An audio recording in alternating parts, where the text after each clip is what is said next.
The next perspective we're going to look at in regards to Old Testament violence is John Walton. He co-authored a book called The Lost World of the Israelite Conquest with his son Harvey Walton. And what the Waltons argue, and really what John Walton is really good at, is situating the Old Testament text within the context, the cultural and historic context of the ancient Near East. And so when he looks at the conquest narratives, one question that he asks, and really a precursor to his conversation, is how do we define the word good? Because you read these Old Testament conquests and you think to yourself, this God is good? In what ways can we really look at a God who commands his people to do things like this and still call him good? In the West, argues Walton, we often define goodness similar to happiness. And what he argues is that in the ancient way of thinking, what really meant good was, he uses the English word order. That to be something full of order, as in the opposite of chaos and disorder, right? To have order, that is what was good in the ancient way of thinking. Therefore, when we turn to the conquest narrative, I want to read a quote from him.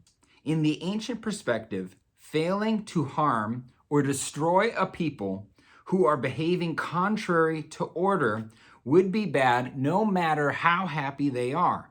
Likewise, harming or destroying those people would be good no matter how much they suffer.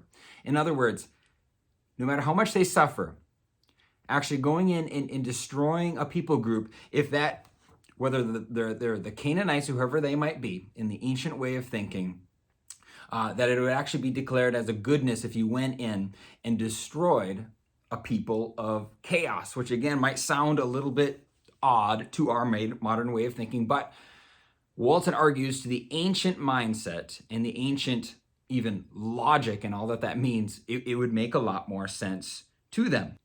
One thing that Walton argues is that the Bible is neither telling us what goodness is, nor how we can produce it. But instead, these conquest narratives tell us what God is doing in terms of its original cultural context and logic. Again, I'm simply explaining Walton's argument here, and a lot of scholars disagree on many points of Walton, and I would love to hear from you guys as far as where you agree and disagree.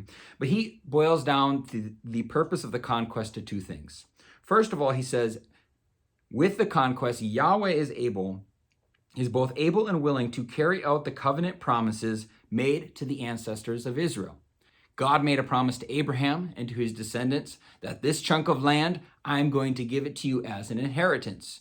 Therefore, the conquest narratives show that God is both able and willing to do that, his commitment to his people. Secondly, the second purpose of the conquest is, if the Canaanite nations would have been allowed to stay, if they're allowed to remain, the Israelite nation will be unable to survive under the covenant. God had called Israel to a certain way of living. If the Canaanites remained in the land, they would have drugged them into idolatry and all kinds of other things. And God was unwilling to see that happen. So conquest is ultimately depicted as this clearing out of chaos and disorder so that Israel is able to live set apart for the use of God in the land.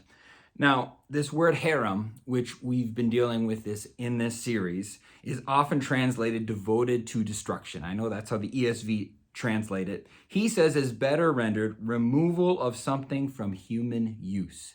And what he says is happening in the conquest narrative is that Yahweh desires this land for his purposes. And harem, and he points out harem, does not always mean a devotion to destruction, which is what the ESV really translates the word. Because when you track down and see how this word is being used, which is a good way to investigate the semantic range of a given word, he sees that that isn't always what happens. Sometimes there are moments in the Bible where God commands harem, and when that happens, things aren't, or people or places aren't totally and utterly destroyed. It depends what Yahweh wants to use them for. And so that, again, that word harem, he says, is better rendered removal of something from human use.